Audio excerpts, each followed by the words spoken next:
السلام علیکم ورحمۃ اللہ وبرکاتہ to all dear group members of pure discussion group. آج ہم استقبال کرتے ہیں پیور ڈسکشن گروپ میں محترم طارق چوہان صاحب کا، جو کہ احمدی جماعت اصلاح پسند کے جو کہ زیر قیادت جمبا صاحب کے اس کے بہت ہی سرگرم کارکن ہیں۔ اور آج کا موضوع گفتگو ہے کہ موضوع یہ ہے کہ سب سے بڑا مذہب انسانیت ہے یا اسلام۔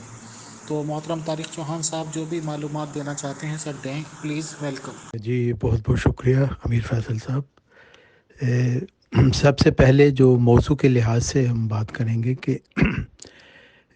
انسانیت سے کیا مراد ہے، اور پھر ہم دیکھیں گے کہ انسانیت کو مذہب کہا جا سکتا ہے یا نہیں۔ تو اگر ہم ڈکشنری میں دیکھیں، فیروز اللغات جیسے میں نے دیکھا اس میں لکھا ہے کہ انس سے مراد انسان آدمی ہے، اور انس سے مراد محبت، پیار، رغبت، میل جول، اور انسان سے مراد آدمی محبت رکھنے والا، آنکھ کی پتلی، اور انسان بنانا سے مراد ہے اچھی تربیت دینا، مہذب بنانا، اور انسانیت سے مراد ہے کہ آدمیت، تمیز، شعور، اور انسانیت سے پیش آنا کا مطلب ہے اخلاق و تہذیب سے بات کرنا۔ ہم دیکھتے ہیں کہ انسانیت سے مراد عام طور پر اخلاقیات لی جاتی ہیں، اور ہم اس کو عام طور پہ کہتے ہیں کہ انسانیت مذہب ہے، اور مذہب اور دین میں فرق ہوتا ہے۔ عام طور پہ اردو میں تو ہم اس کو ایک ہی معنوں میں استعمال کرتے ہیں، لیکن عربی میں اس میں فرق کیا جاتا ہے کہ جیسے اسلام کو دین کہا گیا ہے، مذہب نہیں کہا گیا، اور جو مذہب ہوتا ہے اس کو متعلق یہ کہا جاتا ہے کہ وہ چند پہلو اس میں صرف ہوتے ہیں، لیکن دین جو ہوتا ہے وہ پورا ایک ضابطہ حیات ہوتا ہے۔ تو انسانیت کو مذہب اس لیے کہہ سکتے ہیں کہ وہ صرف ایک اخلاقیات کے اوپر اس کا زور ہے، اس کے علاوہ جو انسانی زندگی کے اور پہلو ہیں اس کے متعلق اس میں ہدایات نہیں پائی جاتی۔ صرف یہی اس کے اوپر زور دیا جاتا ہے کہ انسان کو اخلاق سے، تمیز سے بات کرنی چاہیے۔ لیکن دین کا لفظ قرآن مجید میں بھی اور حدیث میں بھی اسلام کے متعلق استعمال ہوا ہے، جیسے سورہ آل عمران میں فرمایا گیا ان الدین عند اللہ الاسلام، یعنی اللہ تعالیٰ کی بارگاہ میں جو مقبول دین ہے وہ صرف اسلام ہے۔ تو اس لحاظ سے اسلام کو دین کہا گیا ہے کیونکہ یہ مکمل ضابطہ حیات ہے، اور اس میں انسانی زندگی کے تمام پہلوؤں کو دین اسلام ہے۔ اس میں بہت سارے عناصر ہیں، ایلیمنٹس کہہ سکتے ہیں، کہ جس میں حقوق اللہ کے متعلق بھی بتایا گیا، حقوق العباد کے متعلق بھی بتایا گیا، ایمانیات سے کیا مراد ہے، اور عبودیت کے کون سے مراسم یا ریچولز ہیں، جیسے نماز، روزہ، حج، زکوٰۃ، اور پھر اس میں معاشرتی اصول بھی بیان کر دیے گئے۔ تو اسلام صرف مذہب نہیں ہے بلکہ ایک پورا دین ہے، ایک مکمل نظام زندگی ہے، ایک ضابطہ حیات ہے، اور اس لیے اللہ تعالیٰ نے فرما دیا کہ جو کہ اسلام کے صرف اصل میں انسان جو لفظ ہے یہ اس کا جو منبع ہے وہ انسان ہے، یعنی جس میں دو حقیقی انس ہوں، انس یعنی محبت، اور ایک جو محبت جو انسان میں ہے وہ اللہ تعالیٰ سے محبت ہے جو اس کا خالق و مالک ہے، اور دوسری محبت جو ہے وہ بنی نوع انسان سے ہمدردی ہے، اور صرف بنی نوع انسان سے نہیں بلکہ اللہ تعالیٰ کی سب مخلوق سے اپنی اپنی جگہ پہ ہمدردی اور ضروری ہے۔ اور جب انسان میں یہ دونوں انس پیدا ہو جائیں حقیقی طور پر تو ہاں وہ پھر انسان کہلانے کا حقدار ہو جاتا ہے۔ یہ دو محبتیں، دو انس جو انسان کے اندر ہوتے ہیں، جب یہ اپنے اعلیٰ درجہ پر انسان میں آ جاتے ہیں تو پھر انسان اولو الالباب کہلاتا ہے، یعنی وہ جو فکر اور سوچ کے اور بصیرت پر قائم ہے. اور اگر ایسا نہیں تو پھر انسان کو جیسے قرآن مجید میں کہا گیا کہ وہ تو جانوروں سے بھی بدتر ہے. اور یہ جو اللہ تعالیٰ کی مخلوق سے محبت ہے، جو دوسرا اس کا پہلو ہے انسان کا، دوسرا انس،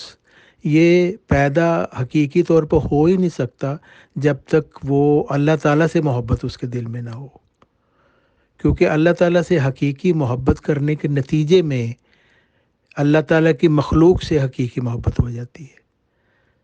کیونکہ جب انسان اللہ تعالیٰ سے محبت کرتا ہے تو وہ دیکھتا ہے کہ جو کچھ اللہ تعالیٰ نے پیدا کیا ہے، مجھے بھی اللہ نے پیدا کیا ہے اور اللہ تعالیٰ نے اور سب چیزوں کو پیدا کیا ہے، تو پھر ہر چیز سے جو اللہ تعالیٰ کی پیدا کرتا ہے اس کو اس سے محبت ہو جاتی ہے. اور یہ محبت اللہ تعالیٰ کی خاطر ہوتی ہے. یعنی اللہ تعالیٰ کی محبت ایک بنیاد ہے جس سے انسان سے اس کو محبت ہوتی ہے. اور اگر اللہ تعالیٰ سے محبت نہ ہو تو انسان سے محبت بھی نہیں ہو سکتی. لیکن اللہ تعالیٰ کی پہچان کیسے ہوتی ہے؟ اور یہ جو انس جس کا ذکر کیا گیا ہے، جو پہلے نمبر پر انس ہے، یعنی اللہ تعالیٰ سے انس، وہ کیسے پیدا ہوگا؟ تو اس کے لیے یہ بات انسان کو یاد رکھنی چاہیے کہ انسان کی فطرت اس طرح کی ہے کہ وہ نمونہ کا محتاج ہے. یعنی کسی اور چیز کو دیکھ کر پھر اس کے رنگ میں وہ رنگتا ہے. تو یہ نمونہ انسان کے لیے بہت ضروری ہے، کیونکہ اس نمونے کے بغیر انسان جو ہے وہ اپنے صحیح راستہ کو متعین نہیں کر سکتا. تو اس لیے اللہ تعالیٰ نے انبیاء علیہ السلام کا ایک سلسلہ جاری کیا انسانوں کے لیے، کیونکہ ہر انسان اللہ تعالیٰ سے ڈائریکٹ تعلق نہیں رکھ سکتا، بنا سکتا. تو اس لیے اللہ تعالیٰ انسانوں میں سے ہی کسی شخص کو چن لیتا ہے اور اس کو پاک کر دیتا ہے، اور پھر دوسرے لوگوں کے لیے اس کو نمونہ بنا دیتا ہے،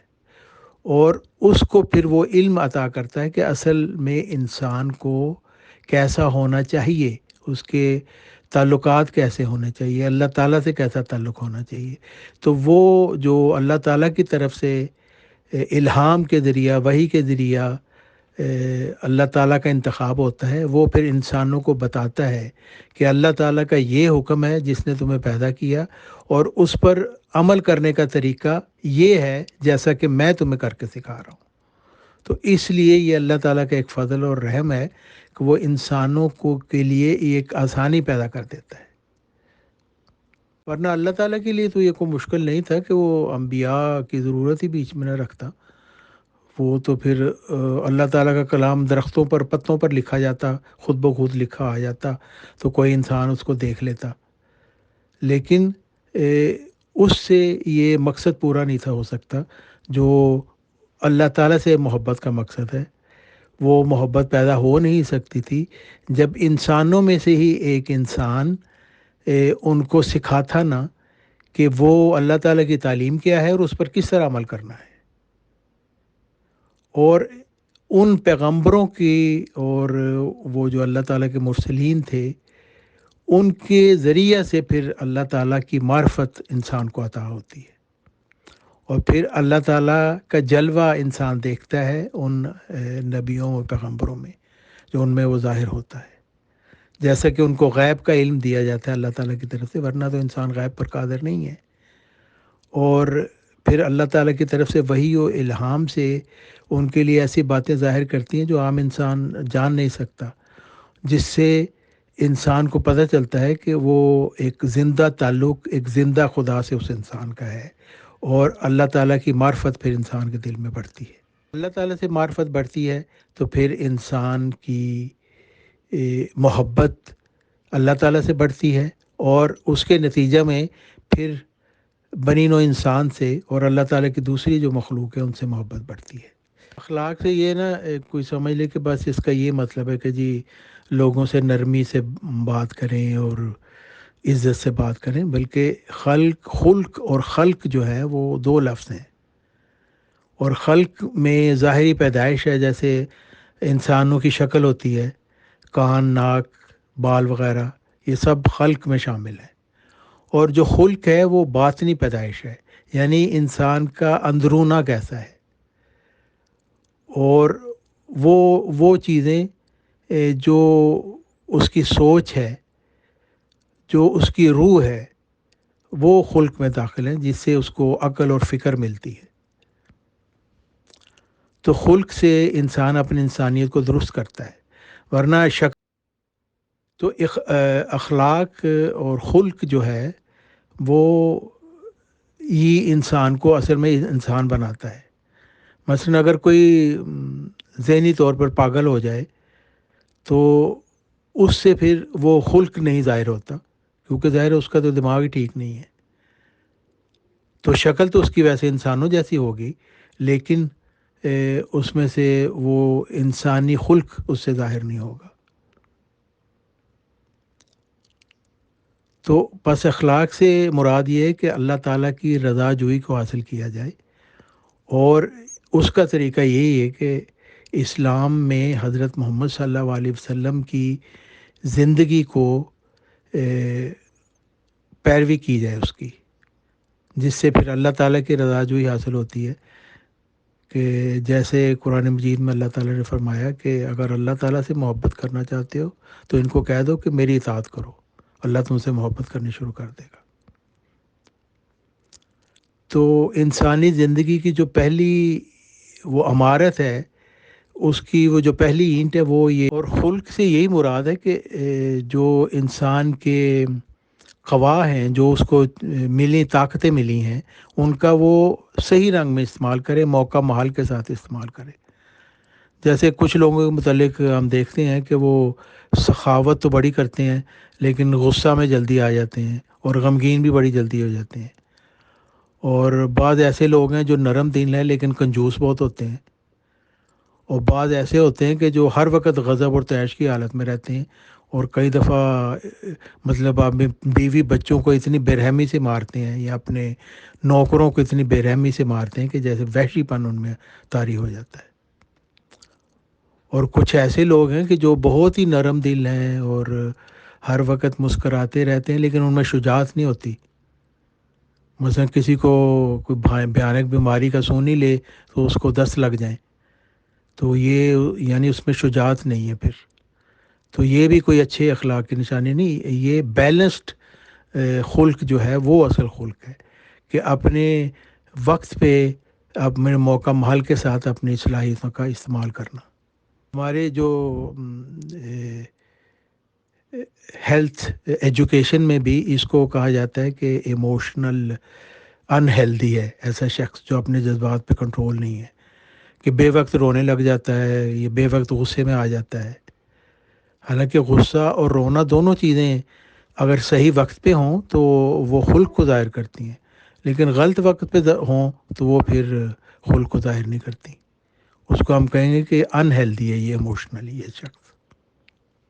بس ہم کہہ سکتے ہیں کہ انسانیت اور اسلام میں سب سے اچھا دین وہی ہے جس کے اعلیٰ اخلاق ہیں، اور دین اسلام سے زیادہ اعلیٰ اخلاق اور کسی مذہب نے نہیں سکھائے۔ اور اس کی دلیل یہ ہے کہ ہمارے نبی حضرت محمد صلی اللہ علیہ وسلم جو تھے وہ اخلاق کے اعلیٰ معیار پر تھے، اور آپ کی زوجہ محترمہ حضرت عائشہ رضی اللہ عنہا نے فرمایا کہ آپ صلی اللہ علیہ وسلم کے اخلاق کا نمونہ قرآن کریم ہے، یعنی قرآن کریم نے جو اخلاق بیان کیے ہیں ان کو حضرت محمد صلی اللہ علیہ وسلم نے اپنی زندگی میں عملی طور پر دکھا دیا، یعنی وہ قرآن مجید کی ایک چلتی پھرتی تشریح تھی۔ اور حضرت محمد صلی اللہ علیہ وسلم نے جیسے فرمایا کہ پھر آپ نے فرمایا کہ تم میں سے سب سے اچھا وہ ہے جس کے اخلاق سب سے اچھے ہیں۔ ترمذی کی روایت ہے کہ حضرت محمد صلی اللہ علیہ وسلم نے فرمایا سب سے کامل ایمان اس شخص کا ہے جس کا اخلاق سب سے اچھا ہے۔ پھر حضرت محمد صلی اللہ علیہ وسلم اپنے صحابہ کو بدخوئی سے سختی سے منع فرماتے تھے، چنانچہ ایک بار آپ نے عام مجمع کو خطاب کرتے ہوئے آپ نے فرمایا، لوگو فحش گوئی سے بچو، اس لیے کہ اللہ تعالیٰ کو فحش گوئی اور فحش گوئی پسند نہیں ہے۔ اور پھر آپ نے ایک دعا جو آپ خود بھی کرتے تھے اور آپ نے اپنی پیروکاروں کو بھی سکھائی کہ آپ دعا کیا کرتے تھے کہ اے اللہ، آپ نے میری شکل و صورت اچھی بنائی ہے، لہذا میرے اخلاق کو بھی عمدہ کر دے۔ پھر قرآن مجید نے رنگ و نسل، قوم، جنس، امارت، غریبی وغیرہ یہ ساری چیزوں کو بتایا کہ یہ باعث فخر نہیں ہے، بلکہ اللہ تعالیٰ نے فرما دیا کہ انا اکرمکم عند اللہ اتقاکم۔ یعنی اس آیت سورۃ الحجرات کی یہ آیت ہے کہ اللہ تعالیٰ فرماتا ہے کہ اے لوگو، ہم نے تمہیں ایک ہی مرد اور عورت سے پیدا کیا ہے اور تمہارے خاندان اور قومیں جو بنائی ہیں تاکہ تمہیں آپس میں پہچان ہو۔ بے شک زیادہ عزت والا تم میں سے اللہ کے نزدیک وہ ہے جو تم میں سے زیادہ پرہیزگار ہے، یعنی تقوی جو متقی ہے۔ اور پھر فرمایا بے شک اللہ سب کچھ جاننے والا اور خبردار ہے۔ یعنی اس آیت کریمہ میں اللہ تعالیٰ نے فرمایا کہ یہ جو خاندانیں اور قومیں بنائی ہیں، یعنی ایک کالے رنگ کا شخص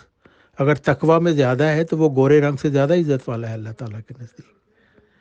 ایک عورت اگر تقوی میں زیادہ ہے تو وہ ایک غیر متقی مرد سے زیادہ اللہ تعالیٰ کے نزدیک عزت والی ہے۔ اور ایک غریب اگر تقوی میں زیادہ ہے تو وہ امیر سے زیادہ اللہ تعالیٰ کے نزدیک قابل عزت ہے۔ اس لیے تقوی کو ایک معیار بنا دیا گیا، اور اس کے علاوہ باقی تمام معیار اللہ تعالیٰ نے ختم فرما دیے اس آیت سے۔ تو یہ انسان کی حرمت کو ایک قائم کرتا ہے اور انسانوں کو بتاتا ہے کہ تقوی میں ترقی کرو، نہ پیسے کے پیچھے بھاگو، نہ شہرت کے پیچھے بھاگو، نہ عورتوں کے پیچھے بھاگو، نہ بنگلوں کے پیچھے بھاگو، نہ کاروں کے پیچھے بھاگو، صرف تقوی میں ترقی۔ اللہ تعالیٰ فرماتا ہے کہ اللہ تعالیٰ نے انسان کو آزاد پیدا کیا ہے، کسی کو یہ حق نہیں کہ انسان کو غلام بنائے، اور یہ کہ انسان اپنی سوچ، اپنی فکر اور اپنے عمل میں آزاد ہے، اور وہ جو چاہے سوچے، جیسا چاہے عمل کرے، کوئی شخص اس کے اوپر زبردستی کچھ ٹھونس نہیں سکتا۔ یہ انسان کی فطرت کے بھی خلاف ہے اور اللہ تعالیٰ کے حکم پہ بھی خلاف ہے۔ لیکن چونکہ انسان کو پھر آزادی دی گئی تو یہ بہت بڑا بوجھ بھی تھا انسان کے اوپر، کیونکہ آزادی کو صحیح طور پر استعمال کرنے کے لیے علم بھی ضروری تھا، تو اس لیے اللہ تعالیٰ کی طرف سے رہنمائی کی ضرورت تھی، کیونکہ رہنمائی وہی کرتا ہے نا جس نے انسان کو پیدا کیا۔ اگر آپ کے پاس آپ ایک ٹی وی خریدتے ہیں مثلاً، تو اس میں اگر کوئی خرابی پیدا ہو تو آپ اسی کے پاس جاتے ہیں جو ٹی وی وغیرہ پروڈیوس کرتے ہیں۔ اور پھر یہ بہت ہی خوبصورت آیت سورۃ البقرہ کی آیت ہے کہ لا اکراہ فی الدین قد تبین الرشد من الغی فمن یکفر بالطاغوت ویؤمن باللہ فقد استمسک بالعروۃ الوثقی لا انفصام لہا واللہ سمیع علیم۔ یعنی دین میں کوئی جبر نہیں ہے، یعنی کوئی شخص یہ نہیں کہہ سکتا کہ میرا دین میں سمجھتا ہوں سب سے اچھا ہے، تم کو بھی یہ اختیار کرنا چاہیے ورنہ میں اس کی تمہیں سزا دوں گا۔ کسی شخص کو یہ حق نہیں، کیونکہ اللہ تعالیٰ نے آزادی دے دی، جس کا چاہے دین اختیار کرے، جس کا چاہے نہ کرے۔ پھر اللہ تعالیٰ نے فرما دیا گمراہی اور ہدایت کا راستہ اللہ تعالیٰ نے واضح کر کے دکھا دیا۔ تو اس کے بعد جو پھر شیطانی قوتوں کا انکار کرے اور اللہ تعالیٰ پر ایمان لائے تو اس کی حالت پھر ایسے ہے کہ جیسے اس نے ایک مضبوط ہتھے کو پکڑ لیا جو کبھی نہیں ٹوٹے گا۔ اور یہ کون کہہ رہا ہے یہ بات؟ اللہ تعالیٰ فرماتا ہے یہ سمیع اور علیم خدا تعالیٰ کی طرف سے یہ ہے کہ یہ بات اگر تم کرو گے، اللہ پر ایمان لاؤ گے، شیطانی قوتوں کا انکار کرو گے، تو پھر تم اس طرح زندگی گزارو گے جیسے تم نے ایک مضبوط ہتھے کو پکڑا ہوا ہے، تمہیں کوئی نقصان نہیں پہنچے گا۔ تو ظاہر ہے جو نہیں ان باتوں پر عمل کرے گا وہ پھر اس کے اوپر روحانی جسمانی نقصان اس کو پہنچیں گے۔ اور پھر اللہ تعالیٰ نے فرما دیا حضرت محمد صلی اللہ علیہ وسلم کو کہ انک لعلی خلق عظیم، یعنی جو شخص خود اعلیٰ اخلاق کا مالک نہیں ہے وہ کسی اور کو کیا سکھا سکتا ہے؟ لیکن حضرت محمد صلی اللہ علیہ وسلم کے متعلق اللہ تعالیٰ نے گواہی دے دی سورۃ القلم میں کہ ایک عظیم خلق پر یہ قائم ہے یہ نبی، اور اس وجہ سے یہ ہمارے لیے ایک نمونہ ہے، اور ہم اگر اس کی پیروی کریں گے تو وہ اس خلق عظیم پر ہم بھی چل سکتے ہیں، اور ہم بھی وہ اپنے اخلاق بہتر کر سکتے ہیں اور اللہ تعالیٰ کو پا سکتے ہیں۔ اور پھر اگلا سوال پیدا ہوتا ہے کہ حضرت محمد صلی اللہ علیہ وسلم خلق عظیم پر قائم تھے، ہمیں کیسے پتہ چلتا ہے یہ بات؟ وہ ہمیں اس طرح پتہ چلتا ہے کہ اللہ تعالیٰ نے حضرت محمد صلی اللہ علیہ وسلم کی زندگی میں مختلف ادوار گزارے، یعنی وہ تیر و تلوار کے میدان میں بھی شجاعت دکھاتے ہیں، سخاوت پر آتے ہیں تو سونے کے پہاڑ بخش دیتے ہیں، اور حلم اور نرمی میں اگر اپنی شان دکھاتے ہیں تو ایسے لوگوں کو بھی چھوڑ دیتے ہیں جو اصل میں واجب القتل تھے۔ تو اللہ تعالیٰ نے حضرت محمد صلی اللہ علیہ وسلم کی زندگی کو ایک بے نظیر اور کامل نمونہ بنا کے ہمیں دکھا دیا، اور ان کی مثال ایک ایسے عظیم الشان درخت کی ہے، ایک شجر طیبہ کی، کہ جس کے سائے میں بیٹھ کر انسان اس کے ہر جز سے اپنی ضرورتوں کو پورا کر سکتا ہے، یعنی اس کا پھل، اس کا پھول، اس کی چھال، اس کے پتے، یعنی ہر چیز جو ہے وہ مفید ہے، یعنی مختلف پہلو ان کی زندگی کے ہیں جو ہمارے سامنے ہیں۔ اور حضرت محمد صلی اللہ علیہ وسلم اس جیسے لڑائی میں جب ہوتی تھی تو سب سے بہادر وہ سمجھا جاتا تھا جو آن حضرت صلی اللہ علیہ وسلم کے پاس ہوتا تھا، کیونکہ آپ صلی اللہ علیہ وسلم ہمیشہ ایک بڑے خطرناک مقام پر ہوتے تھے۔ اور پھر جنگ احد میں دیکھیں کہ تلواروں پر تلواریں پڑیں اور گھمسان کی جنگ ہو رہی تھی، اور یہاں تک کہ کئی کبائر صحابہ کے پاؤں بھی اکھڑ گئے، مگر آپ سینہ سپر ہو کر لڑتے رہے۔ اور یہ اللہ تعالیٰ کی طرف سے ایک موقع تھا حضرت محمد صلی اللہ علیہ وسلم کی شجاعت کا نمونہ دکھانے کا دوسرے لوگوں کے لیے۔ اور آپ اس وقت جب کہ گھمسان کی جنگ ہو رہی تھی، آپ یہ کہتے جا رہے تھے کہ میں اللہ کا رسول ہوں اور سچا رسول ہوں، اور روایت کے مطابق حضرت محمد صلی اللہ علیہ وسلم کی سخاوت بھی ایک علیحدہ رنگ کی تھی کہ ایک پوری وادی میں جو بھیڑ بکریاں تھیں وہ کسی کو بخش تھیں۔ اور پھر فتح مکہ کے وقت میں آپ کی ایک اور پہلو نظر آیا کہ وہ لوگ جنہوں نے دکھ دیے، تکلیفیں دی، مسلمان عورتوں کو سخت اذیتیں دیں، ان کے اوپر جب آپ کو اختیار ملا اور آپ کا حق تھا کہ آپ ان سے بدلہ لیتے کیونکہ ان کے ظلم کے ان کو سزا دیتے، تو آپ نے ان سب کو بخش دیا۔ آپ نے فرما دیا لا تثریب علیکم اليوم، آج کے دن تم پر کوئی گرفت نہیں تھی۔ تو یہ اخلاق فاضلہ حضرت محمد صلی اللہ علیہ وسلم کے ظاہر ہوئے، یہ اس وجہ سے کہ آپ کی زندگی کے مختلف پہلو تھے جہاں پہ آپ نے دکھایا کہ قرآن مجید کے مطابق اب اس کے بدلے میں یسوع المسیح جو ہیں ان کی آپ زندگی دیکھیں، وہ تو 30-32 سال کی عمر میں ہی دنیا سے چلے گئے، جیسے کہ عیسائی کہتے ہیں کہ وہ صلیب پہ مر کے آسمان پہ چلے گئے۔ تو نہ انہوں نے شادی کی، نہ ان کے بچے ہوئے، نہ ان کو کوئی حکومت ملی، انہوں نے مسکینی کی زندگی گزار کے بس یہاں سے چلے گئے۔ تو نہ ان کو انتقام اور عفو کے متعلق ان سے کوئی ایسی بات سرزد ہوئی جو کسی کے لیے نمونہ ہو، تو ان کی کوئی مثال ہم پیش نہیں کر سکتے۔ لیکن حضرت محمد صلی اللہ علیہ وسلم کی ایسی مثال ہے کہ ان کی زندگی کے تمام پہلو ہمارے سامنے ہیں، اور ہر جگہ جب وہ مظلوم تھے، مکہ میں 11 سال تک وہ ظلم سہتے رہے، تو صبر کا جو ان کا پہلو تھا وہ سامنے آیا۔ پھر انہوں نے شجاعت کا پہلو سامنے آیا جب انہوں نے مکہ کے ظالموں سے لڑائیاں لڑیں، اور پھر عفو کا پہلو سامنے آیا جب انہیں فتح مکہ کے بعد آپ کو معاف کر دیا۔ خلق سے یہی مراد ہے کہ انسان جو قوتیں اس کو دی گئی ہیں ان کو اپنے وقت پر موقع محال کے مطابق استعمال کرے، اور اگر وہ موقع محال کے مطابق اپنی قوتوں کو استعمال کرے گا تو وہ پھر اخلاقی رنگ اختیار کر لیں گی۔ لیکن ہم جیسے انجیل کا بھی ایسے ہی ہے، جیسے مذہب انسانیت کے متعلق کہتے ہیں نا، وہ بھی ایک پہلو لیتے ہیں اخلاقیات کا، لیکن انسان کے تو بہت سارے اور بھی پہلو ہیں۔ اسی طرح انجیل جو ہے وہ بھی، اس نے بھی ایک پہلو پر زور دیا، یعنی یہ تعلیم کے ایک گال پر تمانچہ کھا کر دوسری پھیر دو، اور اس کو اخلاق نہیں کہا جا سکتا، اور نہ یہ تعلیم حکمت کے اصول پر مبنی ہو سکتی ہے۔ اگر ایسا ہوتا تو پھر فوجوں وغیرہ کی آلات حرب، یہ جو اسلحہ وغیرہ ہے، ان کو پھر توڑ دینا پڑے گا، اور پھر وہ لوگ جو واقعی اس تعلیم پر عمل کرنے والے ہوں گے، مسیحی دنیا، اس کو تو ہر وقت لوگوں کا خادم بن کے رہنا پڑے گا۔ مثلاً کوئی کرتا مانگے تو چوغا بھی دے دو، کوئی ایک کوس بیگار لے جانا چاہے تو 2 کوس جانے، اس کے ساتھ 2 کوس چلے جاؤ۔ تو اگر اس پر عمل کریں تو آپ سوچیں کہ وہ عیسائی لوگ جو اس تعلیم پر عمل کریں گے، ان کے لیے کتنی مصیبتیں آئی ہوئیں گی، ان پر آئیں گی، یعنی ضروریات زندگی بسر کرنے کے لیے ان کے پاس کچھ رہے گا ہی نہیں۔ یعنی کوئی شخص، وہ کوئی بیچارہ روٹی کھانے لگے گا تو کوئی آ کے کہہ دے گا یہ مجھے دے دو، تو وہ اس کو دینا کا مجبور ہوگا۔ کوئی آ کے اس کو تھپڑ مارے گا، وہ کہے گا 2 اور لگا لو۔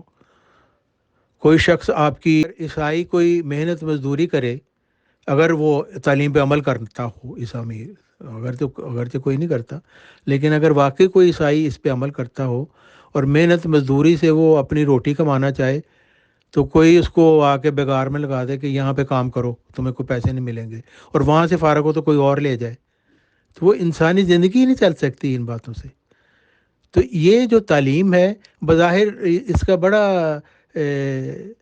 اچھے رنگ میں بیان کیا جاتا ہے کہ یہ بڑی اچھی تعلیم ہے، لیکن تھوڑے سے غور سے پتہ چلتا ہے انتہائی ناقص تعلیم ہے، اس کے اوپر عمل ہو ہی نہیں سکتا، کوئی کرتا بھی نہیں ہے۔ سویڈن کی بات ہے کہ ایک پادری جب ہمارے یہاں مسجد میں آیا تعلیم وہ بتانے کے لیے، تو میں نے اس کو یہ پوچھا، میں نے کہا یہ تعلیم جو ہے، کیا اس وقت میں تمہارے منہ پر ایک تھپڑ ماروں تو کیا تم دوسری گال آگے کر دو گے؟ تو وہ پھر حیران پریشان میری طرف دیکھنا شروع ہو گیا، اور اس کے پاس کچھ کہنے کو نہیں تھا۔ ظاہر ہے کہ اگر میں واقعی اس کے منہ پر تھپڑ مارتا تو اس نے مجھے پولیس میں دے دینا تھا، اس نے دوسرا گال نہیں تھا آگے کرنا۔ اس وجہ سے کہ یہ تعلیم جو ہے ایک ناقص تعلیم ہے، اس پہ عمل ہو ہی نہیں سکتا، اور عیسائیوں کو تو چاہیے ایکچولی یہ تعلیم کو چھپائیں، کیونکہ یہ عیسائیت، لیکن دیکھیں اس کے بدلے میں قرآن مجید کی کیا تعلیم ہے۔ قرآن مجید یہ نہیں کہتا کہ کوئی ایک گال پر تمہیں تھپڑ مارے تو دوسری گال آگے کر دو، بلکہ قرآن مجید فرماتا ہے جزاء سیئات سیئات مثلھا فمن عفا و اصلح و اجرہ علی اللہ، سورہ شورى۔ یعنی بدی کی سزا اسی قدر بدی ہے جو کی گئی ہو، یعنی اگر آپ کے ساتھ کسی نے زیادتی کی ہے تو آپ کو حق ہے کہ اس زیادتی کا اتنا ہی بدلہ لے لیں جتنی آپ کے ساتھ زیادتی کی گئی ہے۔ لیکن اس کے بعد دیکھیں کیسی خوبصورت تعلیم قرآن مجید نے دی ہے کہ جو شخص گناہ کو بخش دے، اور ایسے موقع پر بخش دے کہ اس کی کوئی اصلاح ہوتی ہو اور کوئی شر پیدا نہ ہوتا ہو، تو پھر اس کو کیا خوشخبری دی گئی ہے کہ اس کا اجر اللہ تعالیٰ پر ہے۔ تو اللہ تعالیٰ سے بہتر اجر دینے والا اور کون ہوتا ہے؟ تو اب دیکھیں کیسی خوبصورت تعلیم قرآن مجید نے دی ہے انجیل کے مقابلے میں، کہ بدلے کا حق انسان کو دے دیا، لیکن یہ بھی فرما دیا کہ اگر بدلہ اس لیے چھوڑ دو گے کہ اس شخص نے فرض کرے ایک غلطی ہو گئی اور اس پہ شرمندہ ہے اور آئندہ وہ یہ حرکت نہیں کرے گا، تو پھر ایسا کرنے سے ایک تو شخص کی اصلاح ہو جائے گی، دوسرے تم اللہ تعالیٰ کے حضور ایک بہت بڑے اجر کا تمہیں وعدہ دیا جاتا ہے۔ تو یہ ایک بہت خوبصورت تعلیم ہے، بجائے اس کے کہ انجیل کی تعلیم جو کہ کہتی ہے ایک کوئی تھپڑ مارے تو دوسرا گال آگے کر دو۔ تو وہ ایسے شخص تو بے شمار ہیں جو تھپڑ پر تھپڑ مارتے جائیں گے اور اس کو انجوائے کرتے جائیں گے۔ تو یہ تو بالکل نادانی ہوگی اور بے عقلی ہوگی۔ پھر اخلاق ایک طرح کے یہاں پہ ماڈرن اخلاق یہ ہوتے ہیں کہ جی مسکرا کر سب سے ملیں